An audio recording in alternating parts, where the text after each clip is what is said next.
तो इस समय हम लोग हैं श्री माता वैष्णो देवी कटरा रेलवे स्टेशन पे और हम लोगों ने RFID कार्ड बनवा लिया है। आपने ऑनलाइन रजिस्ट्रेशन कराया है तो भी ठीक, नहीं कराया है तो भी आपको कोई मायूस होने की जरूरत नहीं है।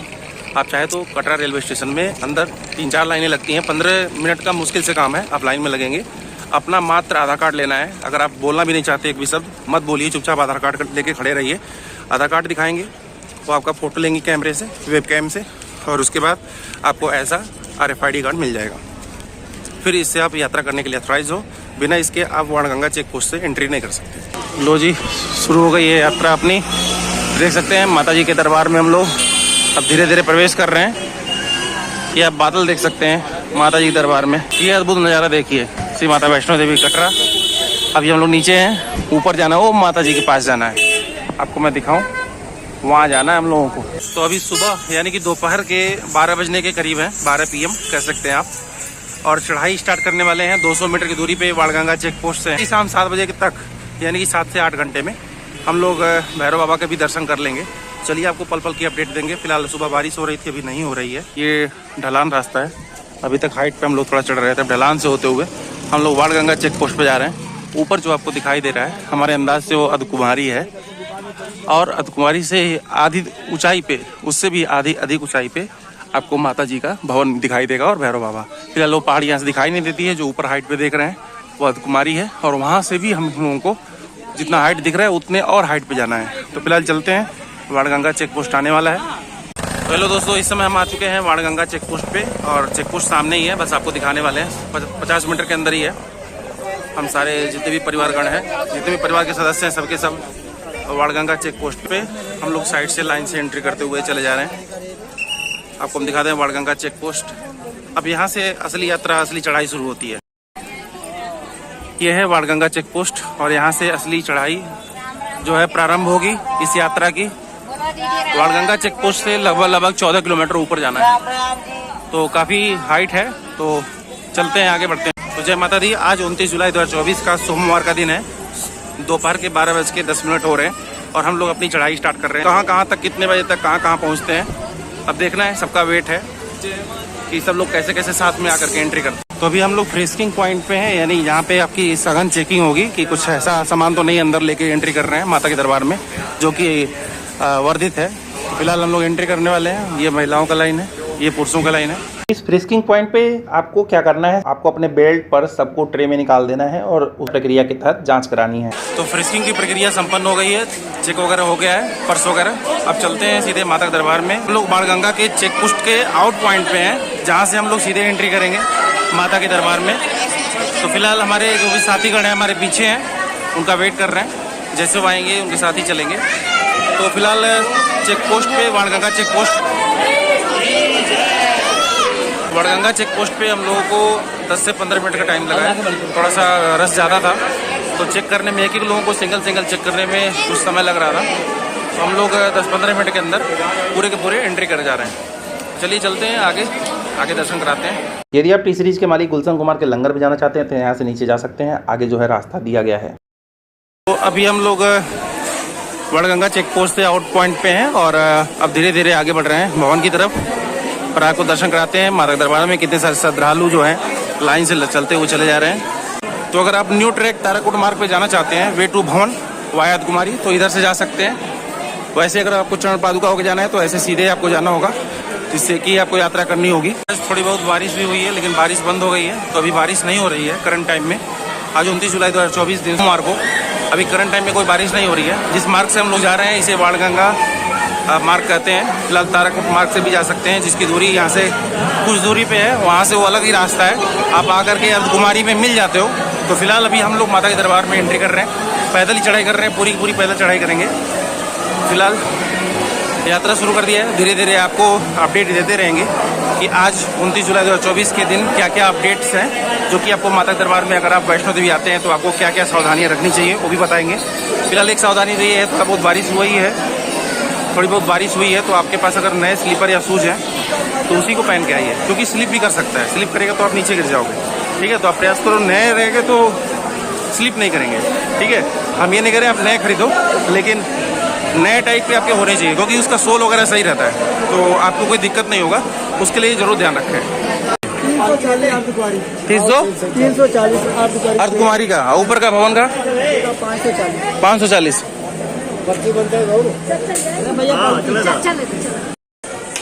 तो फिलहाल अगर आपके पास छोटे बच्चे हैं, बच्चा गाड़ी करना है, तो अर्धकुमारी तक अगर आप जाएंगे बाणगंगा से तो 340 रुपये लगेंगे। अगर आप विद पर्सन जाते हैं, अगर वो पर्सन अपने लेके जाएगा तो, और नहीं तो अगर आपको भवन तक जाना है तो 540 रुपये एक बच्चे के देने होंगे।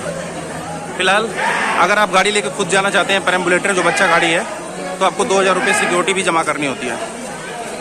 तो फिलहाल चाहे तो आप गाड़ी खुद ले आ सकते हो या उस आदमी के साथ जा सकते हो जिसकी वो गाड़ी है। तो फिलहाल 340 या 540 दोनों की मैंने आपको रेट बता दी है। जैसा आपको सही लगे आप कर सकते हो। बाणगंगा से ही लाइन से आपको मिलेंगे। तो ये बाणगंगा से चलते हैं, यूरिनल पॉइंट यहाँ पे तुरंत आप यूरिन आपको अगर जाना है तो आप जा सकते हो। 300 मीटर स्टार्ट हुआ अभी चले, तुरंत ही आपको वॉशरूम सेंटर आ गया है। तो अभी हम लोग फिलहाल पहुँच गए हैं बाणगंगा और चलते हैं बाणगंगा के पास और आपको दिखाते हैं। काफ़ी सारे लोग स्नान कर रहे हैं, तो जो भी श्रद्धालुगण चाहते हैं यहाँ करके स्नान करना वो भी कर सकते हैं। लेकिन थोड़ा सा यहाँ पानी का जलस्तर बहुत ही कम रहता है, आपको पता ही है, दिखा भी देता हूँ। तो थोड़ा बहुत बैठ के आप कर सकते हैं स्नान, दिखा दें आपको। ये बाणगंगा देख सकते हैं, जल इधर से आ रहा है और इधर को जा रहा है। तो अगर आप बाणगंगा आते हैं स्नान करने तो पानी बहुत ही कम है, स्नान कर नहीं पाएंगे। मग वगैरह है तो आप कर सकते हैं, बैठ के थोड़ा बहुत पानी अपने ऊपर फेंक सकते हैं। देख सकते हैं बच्चे लोग भी स्नान कर रहे हैं यहाँ पे काफ़ी सारे। तो यहाँ पे स्नान करने के लिए ठीक ही ठाक है, आप कर सकते हो। फिलहाल चलते हैं, आपको पानी छू के दिखाते हैं ठंडा है क्या है, गर्म है। ये मार्केट है पूरा का पूरा, सब लोग चलते हुए आ रहे हैं। तो फिलहाल ये है, आप बाणगंगा देख रहे हैं, बाणगंगा घाट। यहाँ पे प्लीज चप्पल पहन के नहाएं, चप्पल किनारे ही निकाल। नीचे चल के दिखाते हैं बाणगंगा में।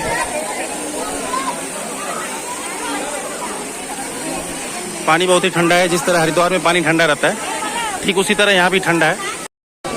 और केवल इस बच्ची ने स्नान किया, बाणगंगा का पूरा संपूर्ण प्रयोग करा है। बच्ची ने हर जगह स्नान करा है। तो चलिए चलते हैं चरण पादुका मंदिर की तरफ। चरण पादुका से फिर आपको पता ही है अर्धकुमारी, फिर माता जी और उसके बाद फिर भैरव बाबा। तो अभी जिसको भी यहाँ पे स्नान वगैरह करना है वो कर ले रहे हैं और यहाँ से सीधे सीधे हम लोग चलेंगे चरण पादुका मंदिर। आप घोड़े करने चाहते हैं तो देख सकते हैं यहाँ पे घोड़े लगे हुए हैं, क्या क्या रेट है तो आगे मैं आपको बताऊँगा। तो फिलहाल यदि आप बाणगंगा के स्नान घाट से आगे बढ़ते हैं चरण पादुका मंदिर की तरफ तो आपको यहाँ पे घोड़े का पॉइंट मिल जाता है, जहाँ से आपसे घोड़े से जा सकते हो। अगर आप चलते चलते थक जाते हैं तो बाणगंगा से ही अगर आप थक गए चलते चलते तो व्यवस्था बनाई गई है मसाज सेंटर, यहाँ पे आके आप मसाज करा सकते हो। चार्जेज वगैरह आप दुकान में जाके पूछ सकते हो। फिलहाल मेरा काम था दिखाना, मैंने दिखा दिया। अगर आपको ज़रूरत है तो आप जा सकते हो।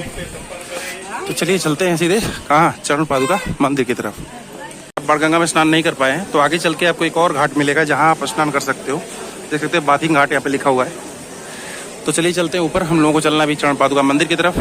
यदि आप बाणगंगा से अर्धकुमारी तक घोड़ा करना चाहते हैं तो बाणगंगा से अर्धकुमारी का 850 रुपये, और यदि आप भवन तक ही जाना चाहते हैं तो लगभग 1500 रुपये आपको चार्ज देने होंगे। टिकट हैं उनको थोड़ा आराम करने की जरूरत महसूस हो रही है। अभी बाणगंगा घाट के थोड़ा से ऊपर ही पहुँचे हैं। चरण पादुका मंदिर कुछ ही दूर से रह गया है।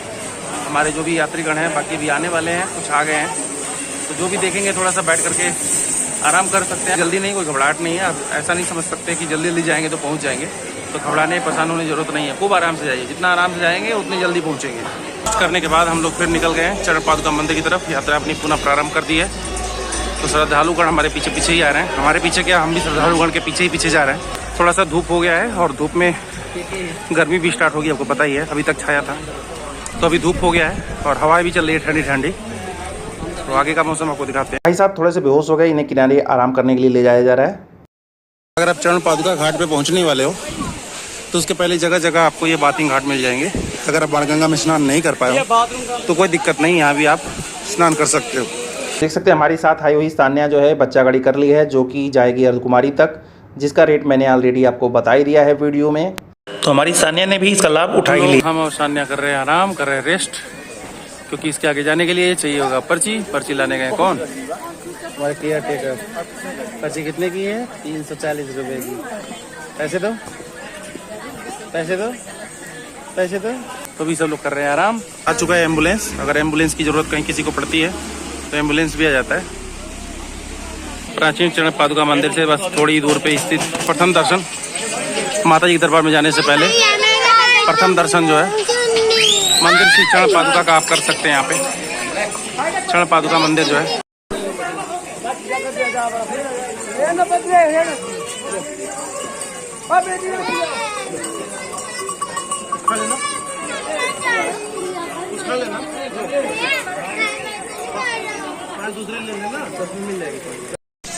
फिलहाल देख सकते हैं एक बच्ची है लिपट गई है। कुछ पैसे चाहिए? हाँ चलो दे दे, छोड़ो दर्शन करने दो। छोड़ो। फिलहाल उस बच्ची को मैंने चुनरी खरीदवा दिया था क्योंकि हमारे साथ के जो लोग थे वो लोग ऑलरेडी वहाँ पर खड़े थे। मेरा पर्स वगैरह सब कुछ जो था उन्हीं लोगों के पास था। तो फिलहाल आप देख पा रहे हैं जो ये चरण पादुका मंदिर, यहाँ 9 दुर्गा की बहनें यहाँ पे विराजमान हैं। आप उनका दर्शन कर सकते हैं।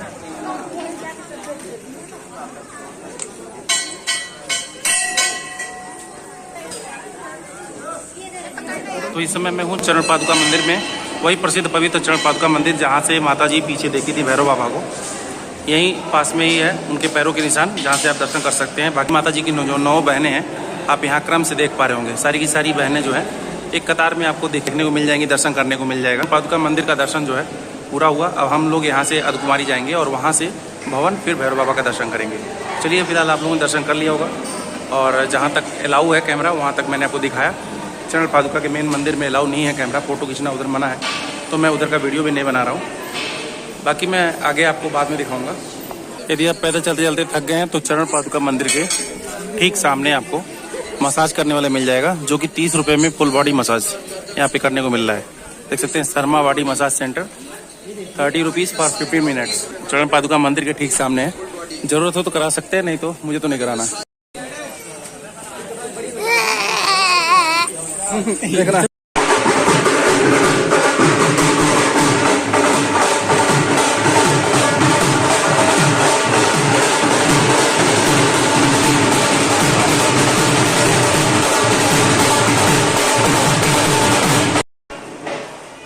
तो फिलहाल 3 किलोमीटर की दूरी और रह गई है अर्धकुमारी से। है चरण पादुका प्रीपेड काउंटर। यहाँ पे प्रशासन द्वारा निर्धारित घोड़ा पालकी पिट्ठू की सेवाएं उपलब्ध है। यात्रियों को सूचित किया जाता है कि घोड़ा पिट्ठू पालकी द्वारा ओवर चार्जिंग करने पर कृपया नज़दीकी काउंटर पर संपर्क करें। यहाँ पर काउंटर पे आ सकते हैं, जा सकते हैं। ये देख सकते हैं पालकी पे जो जाना चाहें तो इसे जा सकते हैं। तो अभी जो पालकी आप देख रहे हैं जो जा रही है, अगर आप वाणगंगा से अर्धकुमारी जाते हैं तो 6,000 रुपये और भवन तक जाते हैं तो 12,000 रुपये आपसे चार्ज किए जाते हैं। तो यदि आपको पालकी से जाना है तो आप पालकी से भी जा सकते हैं। घोड़े का भी रेट आपको बता ही दिया। फिलहाल अभी 3 किलोमीटर की दूरी है यहाँ से अर्धकुमारी का। हम लोग 12 बजे चढ़ाई शुरू किए थे और चरण पादुका लगभग 2 बजे पहुँचे, 2 घंटे में। कारण क्या था, एक डेढ़ से 1.5 घंटे सब लोग आराम करने लगे। तो आप मान के चलिए कि 45 मिनट के आसपास, या आप कह सकते हो 1 घंटे के आसपास लगा वाणगंगा से चरण पादुका तक आने में। वाणगंगा स्नान करते हुए सारे के सारे जो भी यात्राएं अभी तक हुई हैं लगभग टोटल 1 से 1.5-1.25 घंटे का समय लगा है, अब मान के चलो। बाकी तो 1 घंटे से ऊपर आराम ही किया है मैक्सिमम लोगों ने, क्योंकि जिसका आदत नहीं रहता पैदल चलने का वो काफ़ी आराम ही करता हुआ आपको रास्ते में मिलेगा। फिलहाल आराम करते हुए जाना चाहिए, कोई घबराने वाली बात नहीं है, कोई टेंशन, कोई घबराने वाली बात नहीं है कि जल्दी पहुँच जाए, जल्दी दर्शन कर लें। तो कोई भी जाएगा, आज जाएगा तो रात में ही आएगा, सुबह जाएगा तो रात में आएगा, और दोपहर या शाम को जा रहा है फिर अगले दिन ही आएगा। तो कोई घबराने वाली बात नहीं है, खूब आराम से जाना चाहिए। फिलहाल आज 29 जुलाई 2024 का सोमवार का दिन है। चढ़ते हुए गर्मी हो रही है। गर्मी तो फिलहाल बहुत नहीं है, धूप भी नहीं है, मौसम ठीक ठाक है। लेकिन आप चढ़ते हुए कोई काम करोगे, एक्सरसाइज करते हो तो ठंडी में भी गर्मी होती है, ठीक उसी तरह है, पैदल चलोगे तो गर्मी होगी। अच्छा, आप अभी मौसम देख पा रहे होंगे, बादल जो है काफ़ी नीचे आ गए।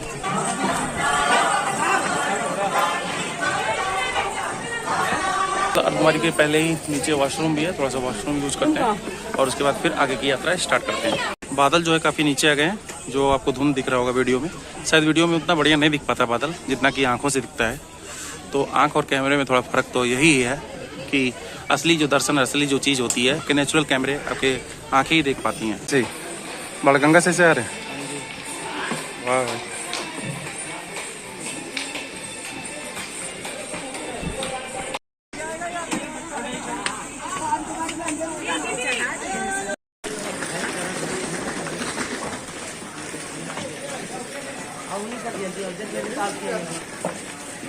ये अंबालिका रेस्टोरेंट कह सकते हैं। रेट लिस्ट देख सकते हैं, काफ़ी सस्ती चीज़ें हैं, नेस्टी वगैरह। तो चलते हैं, कुछ चाय वगैरह पीते हैं, देखते हैं अंदर क्या क्या मिल रहा है। कोई चाय पिएगा? किसी चाय पीना था? इसको चाय पीना है, मेरे साथ आ जाओ।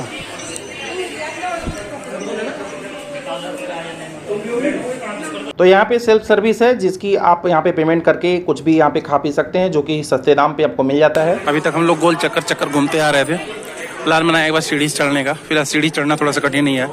देख सकते हैं इन सीढ़ियों की संख्या कितनी है, वो भी लिखा हुआ है साफ साफ यहाँ पे। इधर रोगी और वृद्ध जो हैं, ऐसे लोग इन सीढ़ियों का प्रयोग न करें, ये भी साफ ही अल्टीमेटम दिया गया है।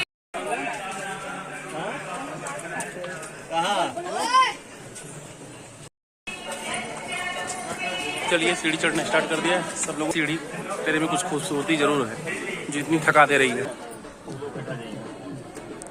फिलहाल हम लोग अर्धकुमारी साइड में पहुंच गए हैं। अगर आपको अर्धकुमारी मंदिर जाना है तो इधर से जाना है। अगर आपको भवन की तरफ जाना है वाया हिमकोटी मार्ग तो आपको इधर जाना होगा। और अगर आप हाथी मत्था मार्ग से होकर जाना है तो इधर से जाना है। इधर से अगर आप हाथी मत्था मार्ग से जाएंगे तो 1 किलोमीटर ज़्यादा पड़ेगा। तो इसीलिए भवन जो है हिमकोटी मार्ग से जाना चाहिए, जिधर आपको बैटरी रिक्शा भी इधर ही मिलेगा। तो अर्धकुमारी जाने के लिए मंदिर यहाँ से भी जा सकते हो।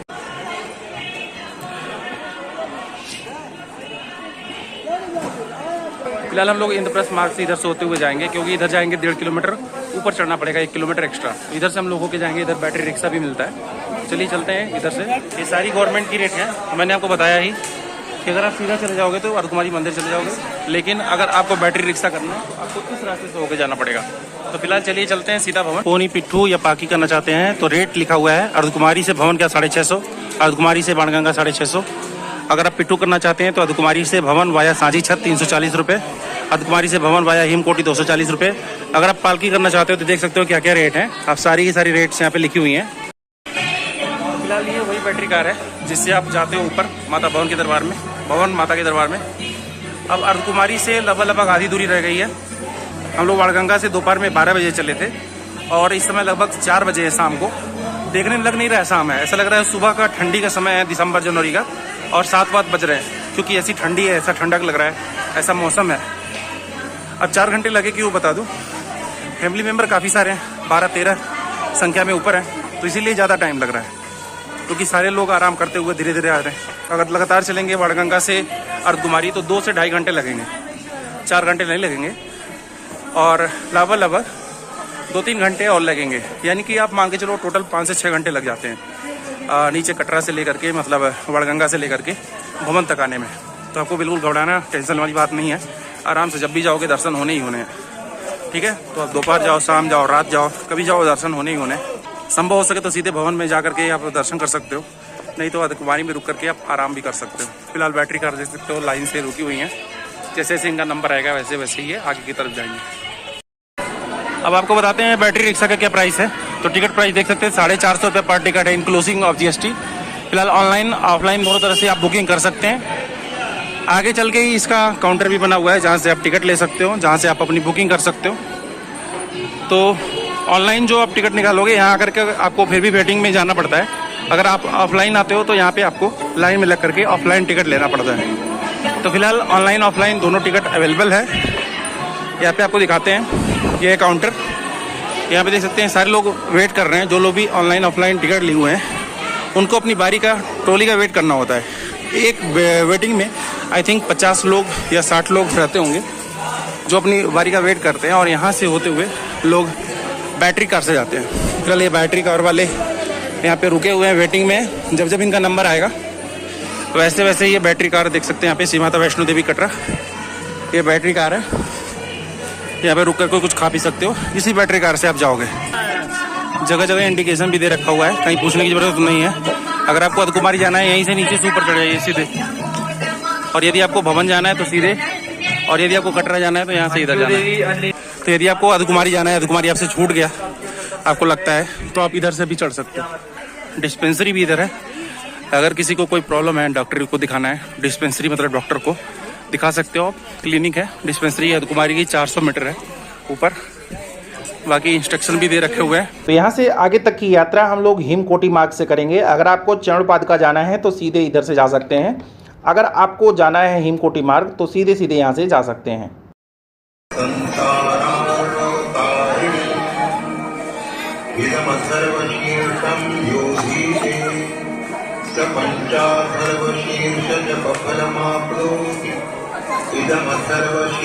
ऐसा लग रहा है वो मौसम देख करके मानो जैसे लग रहा है कोई हिल स्टेशन पे आ गए हो। मौसम ये अलग ही हो गया, मौसम पूरा चेंज हो गया है। तो जब कभी भी आप माता के दरबार में आते हैं इस तरह का मौसम पाते हैं, अलग अलग टाइप का मौसम, कभी धूप होगा, कभी बारिश होगी, कभी ऐसे आपको बादल दिखेंगे। और इस समय तो अभी करंट टाइम की अगर बात करें तो शाम के लगभग 4:30 हो रहे हैं, 4:30 और इस समय मौसम एकदम ठंडा है। ठंडी ठंडी हवाएं जो हैं हल्की हल्की चल रही हैं। तो अभी गर्मी तो हो रही है अंदर, लेकिन पसीना पूरा बाहर नहीं निकल पा रहा है। तो 2 वाक़या हुआ मेरे साथ, मैं आपको बताऊंगा आगे, जिसमें शायद एक स्कैम हुआ मेरे साथ। फिलहाल मैं स्कैम में खुद फंसना चाह रहा था, क्योंकि माता के दरबार में आया हूँ। किसी का अगर आप हेल्प नहीं कर पा रहे हो तो क्या ही आप माता के दरबार में आए हुए हो। फिलहाल 2 वाक़या क्या हुआ, एक छोटी सी बच्ची थी, अभी आगे पीछे हमको कहीं अगर दिखेगी तो हम बताएंगे आपको, अपनी माँ के साथ बैठी थी। जैसे मैं आराम करने के लिए उनके बगल में बैठा, उन्होंने मुझसे पंजाबी और हिंदी मिक्स लैंग्वेज में कुछ कहा। फिलहाल एक बार में मैं समझ नहीं पाया, लेकिन इतना ज़रूर समझ रहा था कि उनको कुछ मुझसे हेल्प चाहिए थे, ज़रूरत चाहिए थी। तो उन्होंने बताया कि जो हमारे हस्बैंड हैं वो पीछे रह गए हैं, हम काफ़ी ऊपर चले आए और बच्ची को भूख लगा है। तो मुझे लगा बस कुछ पैसे वैसे की डिमांड कर रहे होंगे। 1 से 2 सेकंड के लिए मैं थोड़ा सा, मुझे हेजिटेशन हुआ, मैं थोड़ा हिचका कि हो सकता है स्कैम टाइप का हो। फिर भी मैं घर से ही सोचा था कि अगर इस टाइप का कोई स्कैम भी हमारे साथ अगर कोई करता है, फिर भी मैं उसमें फंसना चाहता हूँ, कुछ हेल्प करना चाहते हैं। हो सकता है माता जी ने उन्हें इसी तरह से हेल्प लेने के लिए भेजा। तो मैंने उस बच्ची को, जब मैं दुकान पे ले गया, पास में ही कैंटीन थी उसी के पास, तो बच्ची भी काफ़ी होशियार थी और उन सारे सामान में से जो सबसे छोटा सामान था, उस बच्ची को पता नहीं था कि कौन सामान कितने रेट का है, लेकिन ये आइडिया ज़रूर था, जैसे हम लोग को आइडिया होता है कि जो छोटा रहेगा उसकी वैल्यू छोटे की होगी। तो उसने मुझसे बोला कि छोटा वाला खाएंगे, तो मैंने उसे दिला दिया। 60 रुपये का ही था, तो मैं एक और ले लिया। बोला चलो तुम्हारी मम्मी को भी दे देते हैं। फिलहाल उनकी माँ ने मना कर दिया, बोला हम नहीं खाएंगे। तो हमने बोला चलिए बच्ची खा लेगी दोनों। तो आगे चल के हम लोग 2-3 किलोमीटर बाद, यानी कि अर्धकुमारी क्षेत्र से आगे चलने के बाद हम लोग बैठे थे। तब तक उनकी मम्मी और उसकी बच्ची और 2-3 फैमिली के और मेम्बर खड़े थे और उनके फादर जो थे हमारे पास आए। फिर वो पंजाबी और हिंदी मिक्स लैंग्वेज में हमसे कुछ पूछे, समझ नहीं पाए। मुझे लगा कि रास्ता वो पूछ रहे हैं कि भी भवन कितना दूर है। तो मैंने उन्हें बताया कि भी तो आपको 5-6 किलोमीटर जाना है। तो उन्हें समझ में आ गया कि इन्हें समझ में नहीं आ रहा है मैं क्या बोला हूँ। तो उन्होंने फिर कहा ये नहीं, उधर खड़ी है बच्ची, उसके बारे में बात कर रहा हूँ। तो फिर मैं देखा, फिर माजरा समझा और लगा कि मेरे साथ कोई स्कैम नहीं है। मैंने हेल्प जो किया अच्छा किया, हेल्प करना चाहिए, आप भी करें अगर आप आ रहे हैं। आप पहचान जाते हो, ज़रूर आपको 1 मिनट में पता चल जाता है कि कौन स्कैम कर रहा है, कौन नहीं कर रहा है। और 100 रुपये 200 रुपये अगर आप किसी भी बहाने अगर दान दे देते हो, इसमें कोई दिक्कत नहीं है। तो मैंने भी उस बच्ची को खिलाया। उसके बाद उसकी माँ, उसके पिताजी और परिवार के फैमिली मेम्बर थैंक्स कह रहे थे और बोल भी रहे थे कि पैसे वापस देने हैं, कितने खाया इसने। तो मैंने बोला कुछ नहीं, बच जाए माता दी बोल दो, चले जाओ। चलो ये तो एक वाक्य हो गया। दूसरा वाक्य ये हुआ मेरे साथ कि भाई जस्ट 4 मेंबर खड़े थे परिवार के, एक पति पत्नी और एक शायद उनके मम्मी पापा थे। वो बोले मैं महाराष्ट्र, मुझे रोका उन्होंने और बोला मैं महाराष्ट्र से आया हूँ, मेरे पैसे चोरी हो गए, 9,500 रुपये पर्स के। तो मुझे तो टोटल स्कैम लगा तुरंत, क्योंकि अगर चोरी भी हो गए हैं तो आज के ज़माने में आप यहाँ से कांटेक्ट कर सकते हो फ़ोन से किसी से और वहाँ से पैसे मंगा सकते हो, हेल्प ले सकते हो। फिर भी मैंने उनसे पूछा कि आपके पास कितने पैसे रहेंगे, आप चले जाओगे। तो उन्होंने कहा 1600 रुपये रहेंगे। तो फिलहाल अगर कोई हेल्प मांगता है और आपसे बड़ी रकम मांगता है तो आप समझो कि टोटल स्कैम है। अगर हेल्प के रूप में मांगता है तो वो आपके ऊपर निर्भर करेगा, बोलेगा कि जितनी हो सके उतने दे दो। तो फिर भी मैं सोच समझ के मैंने बोला कि चलो 100 रुपये दूंगा मैं। उन्होंने कहा नहीं 500 रुपये से ऊपर दो, क्योंकि मुझे इतने में नहीं हेल्प हो पाएगा, दर्शन भी करना है, अभी जा ही रहा हूँ। तो मैंने बोला भाई मेरे अंदर सामर्थ्य नहीं है इससे ज़्यादा, क्योंकि मैं स्कैम में इससे ज़्यादा नहीं फंसना चाहता था। तो उन्हें बस 100 रुपये ही दे दिए और वहाँ से चलता बना।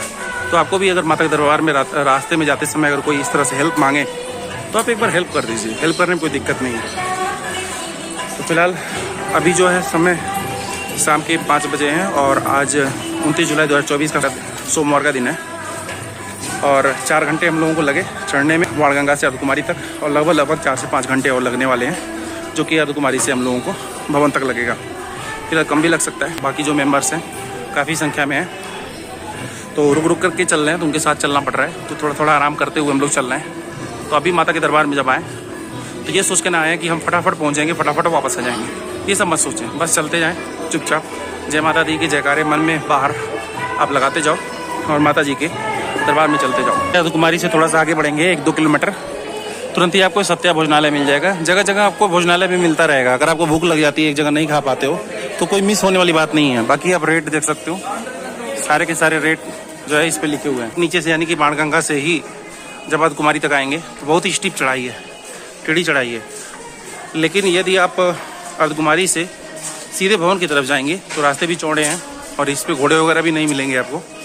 और इस रास्ते अगर आप आएंगे तो इस पर स्टीप चढ़ाई नहीं है, लगभग समतल बनाने का प्रयास किया गया है। फिलहाल पहाड़ पे है तो कितना ही समतल रहेगा, लेकिन बढ़िया है। इस रास्ते से आप आ सकते हैं। अगर आप इस रास्ते से आते हैं तो डायरेक्ट बढ़िया रास्ता है, जगह जगह आप आराम कर सकते हो। चेयर भी बनी हुई हैं, आप नीचे भी बैठ सकते हो, कोई दिक्कत नहीं है।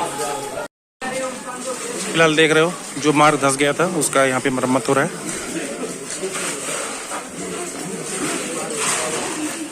निर्माण कार्य जारी है। अभी हम लोग जहाँ इसमें उपस्थित हैं ये है हिमकोटी। यहाँ डोसा पॉइंट हिमकोटी है। बाकी यहाँ पे यात्री सुविधाएं भी कुछ हैं जो कि आपको मिल जाएंगी, खाने पीने की चीज़ें। यहाँ पानी पीना है, इसका तरीका बस यही है, ऊपर वाला बटन दबाना है और नीचे ऐसे पानी गिर जाएगा। इसमें नहीं है तो पानी। तो फिलहाल हम लोग हैं इस समय हिमकोटी मार्ग पे। यहाँ पे पुलिस चेक पोस्ट है, इसी के जरिए आपको चेकिंग कराते हुए जाना होगा। जैसे आप बाणगंगा में आए थे उसी तरह इससे आपको आगे बढ़ना है। फिलहाल ये हिमकोटी पुलिस चेक पोस्ट है। यहाँ कोई चेकिंग नहीं हुई, बस एक आप ऐसे अंदर जाओगे, ऐसे बाहर से निकल आओगे। फिर सिंपली बनाया गया है, आपको सीधे चलते चले जाना है। भवन दरबार में जाना है तो आप जैसे हिमकोटी पुलिस चेक पोस्ट आओगे तो आपको रोका जाएगा और बोला जाएगा कहाँ जा रहे हो। आप बोलोगे भवन जा रहे हो, बोलेंगे अंदर से सिक्योरिटी चेकअप करा के जाना है। तो फिलहाल साइड मेटल डिटेक्टर लगे होंगे, कोई बीप की आवाज़ तो नहीं सुनाई दे रही थी। लेकिन हम लोग फिलहाल हिमकोटी चेक पॉइंट से बाहर निकल चुके हैं। अब धीरे धीरे हम लोग भवन की तरफ आगे बढ़ रहे हैं। तो इतनी दूरी तय करने के बाद लगा था कि भवन अब 1-8 किलोमीटर मुश्किल से बच गया होगा, लेकिन अभी भी भवन जो है दोस्तों 3 किलोमीटर है। अर्धकुमारी यहाँ से 2.5 किलोमीटर है। रास्ता जो खत्म होने का नाम ही नहीं ले रहा है। तो भवन से लगभग 2 किलोमीटर पहले ही बैठ गया हूँ, थोड़ा थक गया हूँ, तो सोचा कॉफ़ी पी लूँ। पास में ही काउंटर था, वहाँ से कॉफ़ी ले लिया, कोल्ड कॉफ़ी 30 रुपये की। बस सोचा पी लूँ, थोड़ा एनर्जी वगैरह बना रहे। ठीक ही ठाक है क्वालिटी, थोड़ा मीठा कम है, शायद मीठा कम रहता होगा। चलिए इसको ख़त्म करते हैं, फिर आगे बढ़ते हैं। काम की बात और याद आ गई, अगर आप आराम करते हुए जाओगे, आराम करने में बड़ा आराम है, पहली बात बता दे रहा हूँ आपको। तो इसलिए आराम करते हुए जाओ, बैठो, चलो, फिर बैठो, बस चलते जाओ, बैठते जाओ, चलते जाओ, बैठते जाओ। ऐसे ही करोगे फिर ही पहुँच पाओगे माता जी के दरबार में। लगातार चलने की जिद मत ठानो, नहीं तो जो घुटने की चक्री है ना गोल वाली, दर्द होगा, वो घिस भी जाएगी बहुत जल्दी। तो आप आराम से जाओ, थोड़ा थोड़ा प्रयोग करते हुए जाओ, चलाना भी तो है भी उसको लंबा। अभी हम लोग हैं साकेत भोजनालय में, जो कि लगभग 1 किलोमीटर दूरी यहाँ से बच जाती है भवन की। तो अगर आप कुछ खाना चाहते हैं तो यहाँ पे रेट लिस्ट है, आप खा सकते हो। तो फिलहाल अभी कुछ खाना नहीं है, हम लोग सीधे भवन पे चले जा रहे हैं। इंस्ट्रक्शन लिखा हुआ है कि हम मत बैठे, पत्थर गिर जाएगा। कुछ लोग सोचते होंगे नहीं गिरेगा, तो दिखाते हैं। आप पंछी हेलीपैड जो है वहाँ की यात्रा तक जा सकते हैं। फिलहाल एक और आवश्यक जानकारी है, ये जो गले में कार्ड आप देख रहे हैं पहनते हैं, ये RFID कार्ड है, जिसे रेडियो फ्रिक्वेंसी आइडेंटिटी कार्ड बोलते हैं। इसके बारे में कुछ जानकारी भी होना चाहिए, बिना इस कार्ड के एंट्री नहीं कर सकते। साथ ही जब इस कार्ड को आप बनवा लेते हैं, जहाँ से भी बनवाते हैं, जिस भी पॉइंट से आप कटरा के, इसको बनवाने के 6 घंटे के अंदर आपको बाणगंगा चेक पोस्ट पे एंट्री कर जाना है। अगर 6 घंटे ज़्यादा हो गया तो उसके बाद आप इससे एंट्री नहीं कर सकते, फिर दूसरा बनवाना पड़ेगा। और दूसरी चीज़, मान लीजिए आपका कार्ड रास्ते में कहीं खो जाता है जाते या आते वक्त, क्योंकि लास्ट में आपको इसे बाणगंगा में चेक पोस्ट में जमा करना होगा। अगर ये खो जाता है तो इसके पीछे इंस्ट्रक्शन लिखा हुआ है कि 100 रुपये देना होगा आपको फाइन। 100 रुपये फाइन दे करके आप जो है इससे मुक्ति पा सकते हैं, आपको टेंशन लेने की जरूरत नहीं है। साथ ही इसमें बहुत सारे इंस्ट्रक्शन है जो कि आप पढ़ सकते हैं। आगे बस ये देख के लोग जानते हैं कि कुछ नहीं है, बस सिंपल सा कार्ड है, जबकि इसकी पूरी डेटा इंक्वायरी जो है वो करते रहते हैं। पूरा डेटा जो देखते रहते हैं, सारा डेटा इन्फॉर्मेशन जाता रहता है कि RFID कार्ड पहन के आप कहाँ जा रहे हो, आप कौन से चेक पोस्ट क्लियर किए हो, वापस आए कि नहीं आए। ये कार्ड लेकर के अगर आज आप 29 जुलाई 2024 को अगर आप यहाँ से एंट्री कर गए हो बाणगंगा चेक पोस्ट से, तो अगले दिन या उसके अगले दिन आप वापस फिर जाते हो कि नहीं जाते हो, इस बात की भी सिक्योरिटी वो लोग रखते हैं, उसका भी डेटा रखते हैं। तो फिलहाल कुछ इन्फॉर्मेशन थी RFID कार्ड को लेकर के, फिर भी कुछ पूछना हो तो आप पूछ सकते हो। आप ऐसे समझो कि पैदल बिल्कुल नहीं चलना पड़ेगा, तो आपका भ्रम है। आप कैसे भी आओ, पालकी से आओ, घोड़े से आओ, या आप हेलीकॉप्टर से आओ, कैसे भी आओ, माता दरबार भाई आपको पैदल तो चलना ही चलना है। 2-3 किलोमीटर चलना है, 1 किलोमीटर चलना है। फिर भैरव बाबा भी बच जाते हैं, उनकी भी 2 किलोमीटर की चढ़ाई है। तो चलिए, माता का दरबार काफ़ी नज़दीक है। फिर पिट्ठू की और बाकी जैसे भी आप आते हो पालकी वगैरह से, यहाँ व्यवस्था समाप्त है। यहाँ से आपको पैदल जाना ही जाना होगा। फिलहाल इंस्ट्रक्शन भी जगह जगह लिखे हुए हैं। तो फिलहाल फाइनली जो है माता के दर्शन के लिए एंट्री पॉइंट आपको यहाँ से दिख जाएगा। तो अभी यहाँ से देख सकते हैं इस चेक पोस्ट भवन के लिए आप एंट्री कर सकते हैं यहाँ से। फिलहाल यहाँ से न जाकर के इधर से आपको जाना है। फाइनली चेक पोस्ट भी क्लियर कर लिया है भवन का। ये पार्वती भवन आप देख पा रहे हैं। जैसे ही आप एग्जिट पॉइंट होंगे माता के भवन के लिए, आप तुरंत यहाँ पहुँच जाएंगे। ये पार्वती भवन है पीछे हमारे, और हम लोग यहाँ पे अपने सदस्यों का वेट करेंगे, क्योंकि इसके आगे जो है यात्रा लगभग समाप्त है। फिलहाल अगर आपके पास आराम करना हो, रूम की ज़रूरत हो, तो आप यहाँ पर रह सकते हो, खाना वाना खा सकते हो। अगर आपको कोई प्रसाद वगैरह लेना हो तो भेंट साफ आपको पीछे दिख रहा होगा कैमरे में, वहाँ से आप जो है भेंट प्रसाद ले सकते हो। तो फिलहाल फाइनली हम लोगों के माता के दरबार में लगभग एंट्री हो गई है। अब वेट करते हैं सदस्यों का, जो भी फैमिली मेम्बर्स हैं आ जाएँ, उसके बाद ही हम लोग माता के दरबार के लिए लाइन में लगेंगे। तो इस पार्वती भवन से जय माता दी का ये जो बिल्डिंग देख पा रहे हैं, असल में यही तो भवन है, यही तो माता जी रहती हैं। तो माता जी का प्रणाम जरूर करिए। मोबाइल जो है मेरा लॉकर में जमा हो गया था, तो इसके आगे का वीडियो मैं आपको बहुत स्टेप बाय स्टेप नहीं बनाया हूँ, लेकिन आपको ओरली जानकारी दे रहा हूँ कि कैसे फिर आगे क्या क्या हुआ। तो देखिए, जब मैं पार्वती भवन पहुंचा और वहां से फिर हम लाकर ढूंढने लगे। फिलहाल पार्वती भवन में हमने अपना सामान नहीं जमा किया। जहां से माता के दरबार में एंट्री करते हैं, स्काई वॉक बना हुआ है, आप वीडियो देख पा रहे होंगे स्क्रीन पे। इसी स्काई वॉक से जब एंट्री करते हैं तो उसके पास जो नियरेस्ट एक लॉकर है, उसी में सामान रखना सही रहता है, क्योंकि वहां रखेंगे तो वापसी में फिर आएंगे तो वहां से आप ले लेंगे। ठीक है, ऐसे वह जंक्शन टाइप में है, एकदम बीच में पड़ता है। तो फिलहाल वहां पे जो लॉकर पे हम लोग सामान रखने गए, अपना मोबाइल वगैरह, पर्स वगैरह, तो आपको पता ही है माता के भवन में एंट्री से पहले ही जमा हो जाता है। तो वहाँ पे जमा नहीं हो पाया, क्योंकि वहाँ पे लॉकर कोई खाली नहीं था। तो वेट करना था कि कोई श्रद्धालु आएंगे और फिर लॉकर खाली करेंगे। उसके लिए भी लगभग 100 लोगों की लाइन लगी हुई थी। तो हमने क्या किया, उसको छोड़ा, उससे थोड़ा सा और आगे गए। लॉकर नंबर 2 और 3 दोनों आस पास, उससे थोड़ा सा और आगे गए। वो लॉकर नंबर 4 था, जहाँ पे जो है सामान रखना सही रहता है। तो लॉकर नंबर 2 और 3 पे हम लोग गए, थोड़ा सा आगे बढ़ करके, और नीचे उतरना था। तो नीचे उतर करके सीढ़ियों से, बहुत सीढ़ियां, लगभग 50 सीढ़ियां नीचे उतरे, और वहां पे जाकर के हम लोगों ने अपना सामान रखा। फिर वहां से फिर ऊपर आए और इसका वॉक के पास पहुंचे। तो मिला जुला करके ये आधा किलोमीटर से ऊपर पहाड़ पे चलना थोड़ा सा कठिन ही होता है। तो हम लोग काफी थक गए थे, तो इसलिए हम लोगों ने मोबाइल वहीं छोड़ दिया, जमा कर दिया लॉकर में, और माता जी दरबार के लिए हम लोग लाइन में लग गए। और आधे घंटे के अंदर अंदर पूरी लाइन से लेकर के माता जी का दर्शन भी कर लिए। पहले हम गए थे 2019 में गए थे हम माता जी के दरबार में भवन। तो वहां पे इतना लंबा प्रोसेस नहीं था, ये स्काई वॉक वगैरह नहीं था। आधे घंटे के अंदर आप जाओ, वापस आ जाओ। अब भी वही प्रक्रिया है, लेकिन अब जब ऊपर पहुंच जाते हैं, काफी जगह आपको घुमाया जाता है। ठीक है, जगह जगह भीड़ को छाड़ने के लिए, कम करने के लिए। तो जैसे ही आप पहुंचते हैं माता के दरबार में, जहाँ पे पिंडी के रूप में है, गुफा में जब आपको एंट्री कराते हैं, तो 3-4 रास्ते बना दिए हैं लाइन, जगह जगह से आपको साइड से, मतलब ऐसा कॉर्नर टाइप का बनाए हुए हैं पिंडी के अगल बगल से, कि आपको हर तरफ से दर्शन जो है हो सके माता जी का। ठीक है, तो तीनों पिंडी का आप दर्शन कर पाते हो। उसके बाद आप चले आते हो नीचे। उसके बाद आपको बाबा जी के दरबार में जाना रहता है, यानी कि भैरव बाबा के। तो भैरव बाबा जाने के लिए आपको या तो पैदल चलो 2 किलोमीटर, तो इतना सामर्थ्य नहीं बचा था, इतना सब लोग थक गए थे, हमारे जो फैमिली मेंबर थे। तो फिलहाल हम जा सकते थे अकेले, लेकिन सबको छोड़ के जाना सही नहीं था। तो हम लोगों ने प्लान बनाया कि दुर्गा भवन में रुकने का। आपको पता ही है, दुर्गा भवन में आप फ्री में रुक सकते हैं। तो दुर्गा भवन हम लोग गए, और वहां पे 100 रुपए का कंबल, उसी दुर्गा भवन के बेसमेंट में, जब आप माता जी का भवन का जब दर्शन करके आएंगे पिंडी रूप का, नीचे उतरेंगे तो आप दुर्गा भवन पाएंगे पास ही में। ठीक है, तो आप दुर्गा भवन पता करते भी चले जाएंगे। तो वहां पे जो है कुछ ऐसे फ्लोर है, फ्लोर नंबर आई थिंक 3 और 4 जो है बेसमेंट में ही है। वहां पे आप जो है फ्री ऑफ कास्ट रुक सकते हैं। कंबल आप ले सकते हैं। कंबल लेने के लिए आपको बेसमेंट में जाना होगा। बेसमेंट में वॉशरूम के पास, बेसमेंट में जो वॉशरूम है उसी के पास आपको मिलेगा कंबल का स्टोर। वहां पे 100 रुपए आप देंगे एक कंबल का। 100 रुपया देने के बाद आपको जो है कंबल मिल जाएगा। कंबल मिलने का टाइमिंग जहां तक हमको याद है कि दिन में 10 बजे से लेकर के, और फिर रात के हमको लग रहा है 12, 2, 3 बजे तक शायद मिलता है कंबल। ठीक है, एग्जैक्ट याद नहीं है, लेकिन हम लोगों ने 12 बजे ही लिया था, 12 बजे के आसपास वो कंबल। ठीक है, और सुबह आपको 5 बजे से लेकर के 9 बजे तक के बीच में कंबल को वापस करना होता है। अगर नहीं करते हैं तो आपका पैसा वापस नहीं मिलेगा। ठीक है, तो सुबह 5 बजे से के पहले ही, यानी कि सुबह 4:30 बजे के आसपास ही लाइन लग जाती है, और उस लाइन में आपको लगना होता है, और 5 बजे के आसपास जो है गेट खुल जाता है। वो रूम, स्टोर रूम जहाँ पे कंबल रखा है। जैसे आप कंबल मोड़ के लिए थे वैसे सेम उसी प्रोसेस की तरह आपको मोड़ के वापस करना है। उसके बाद आपका वो ढूंढ लेंगे कि किस नंबर पे आपका दिए हुए हैं, आपको पर्ची दिए रहते हैं, उसको दिखाना रहता है। तो आप उस पर्ची को जब वापस करेंगे तो आपका वो नोट ढूंढ लेते हैं। ऐसा नहीं है दूसरा नोट दे देंगे 100 का, आप 500 दोगे दूसरा दे देंगे, सेम वही नोट ढूंढ करके आपका वापस कर देते हैं। पेंसिल से कुछ उस पर नंबरिंग वगैरह कर देते हैं, पता नहीं कैसे वो खोज पाते हैं इतना सारा। ठीक है, तो ये आप प्रोसेस हो गया वहाँ का कंबल लेकर के रुकने का। तो आप रात में वहाँ रुक सकते हो, कोई दिक्कत नहीं है। बहुत सारे लोग तो बाहर ही जहाँ से एंट्री हो रही दुर्गा भवन में वहीं रुके हुए थे।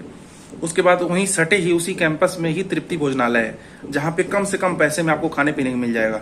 40 रुपए में आई थिंक दाल चावल मिल गया था, सब्जी। और बात करें दूध भी 15 रुपये का एक कप जो है मिलता है, बहुत ही अच्छा रहता है, चीनी उनी मिला के देते हैं। हम तो कई बार पिए, 2-3 बार। तो हर चीज़ वहाँ सस्ता सस्ता है। ठीक है, क्योंकि माता वैष्णो देवी श्राइन बोर्ड द्वारा संचालित है। तो तृप्ति भोजनालय में आप वहाँ पे भोजन कर सकते हैं। उसके बाद कम्बल बिछा कर आराम से सोइए, सुबह 5 बजे पहले लाइन में लगिए और वापस कर दीजिए कंबल। फिर चल जाइए कहाँ पे, उसी दुर्गा भवन के बेसमेंट में नीचे आप जाएंगे, लिफ्ट से जाइए या सीढ़ी से।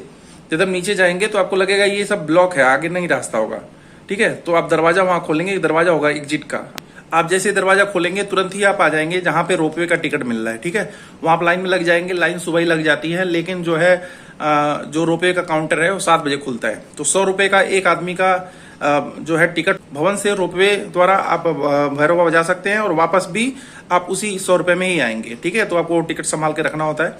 फिलहाल 7 बजे काउंटर खुलता है टिकट का। ठीक है, तो वहाँ पे आपको टिकट लेना होता है। टिकट के लिए लंबी लाइन लगती है। फिलहाल माँ वैष्णो देवी ऑफिशियल वेबसाइट से भी आप चाहे तो ऑनलाइन टिकट रोपवे का ले सकते हैं, जो कि 100 रुपये ही पड़ता है। फिलहाल अगर आप नहीं ले पा रहे हैं तो ऑफलाइन भी ले सकते हैं। बहुत तेजी से वहाँ टिकट वगैरह सब देते हैं। ऐसा नहीं है लंबी लाइन है तो पता चलेगा आपको कि दिन बीत जाएगा, ऐसा नहीं है। और जब आप टिकट लेंगे तो उसके 2 घंटे के अंदर अंदर आपको भवन से भैरव बाबा जाना है और वापस भी आ जाना है, ऐसा नियम है। फिलहाल ऐसा नहीं है कि 2 घंटे घड़ी देख के आपको बाहर कर दिया जाएगा, लेकिन ऐसा रूल बनाया गया ताकि लोग जल्दी से जल्दी ये प्रोसेस करें। ठीक है, तो उसके बाद वहां से हम लोग गए रोपवे से, और रोपवे से फिर वापस आए। तो आधा घंटा मुश्किल से लगा जाना और दर्शन करके वापस आना, क्योंकि भैरव बाबा में बहुत ज्यादा भीड़ नहीं रहती है। फिलहाल अलग अलग समय में होती भी है, लेकिन उस समय भीड़ नहीं थी। तो हम भैरव बाबा से हम लोग वापस नीचे उतर आए और वहां से फिर जाकर के हम लोग लॉकर में अपना मोबाइल वगैरह लिया। तो फिलहाल कुछ वीडियोज भी इधर उधर से मिल गए, जो कि मैं आपको स्क्रीन पे भी दिखाया हूँ। तो बाकी यही सारा प्रोसेस है माता जी के दरबार में जाने का। मेन जो चीजें हैं वही यही सारी हैं। फिर हम लोग वहाँ सुबह 8 बजे के आसपास हम लोग खाली हो गए थे भैरव बाबा के दरबार में, और वहाँ से हम लोग 9 बजे के आसपास फिर चले। फिर आए हम लोग, खाना खाए, और खाना खाने के बाद वही तृप्ति भोजनालय में, और वहाँ से हम लोग सीधे निकल आए नीचे कटरा के पास। ठीक है, तो कटरा आने में हम लोगों को वापस 5-6 घंटे लग गए, 5 घंटे से ऊपर ही लगे उतरने में। और वहाँ पे जाकर के हम लोगों ने, जहाँ मैं आपको वीडियो दिखाया था शुरू में, कि जहाँ पे आकर के हमारी होटल वाली गाड़ी छोड़ी थी, वहीं से हम लोगों ने कॉल कराया होटल वाले को। गाड़ी से हम लोगों को वहाँ से पिकअप किया, अपने होटल ले गया। हम लोग अपना सामान वगैरह लिए, वॉशरूम वगैरह भी यूज़ किए। फिर वहाँ से हम लोग सीधे चले गए रेलवे स्टेशन। बाकी यहाँ तक की यात्रा का वृत्तांत है। अगर आप भी वैष्णो देवी जाना चाहते हैं, अगर आप नहीं गए हैं, तो वैष्णो देवी का सीरीज काफ़ी सारे वीडियोज में इस पर बनाए हैं, अलग अलग पार्ट में। तो आपको क्या चाहिए, क्या ढूंढ रहे हैं, किस प्रश्न का जवाब चाहिए, उस पर लगभग वीडियो बनाए। तो जाइए देखिए। बाकी जय माता दी, फिर मिलेंगे किसी अन्य वीडियो में।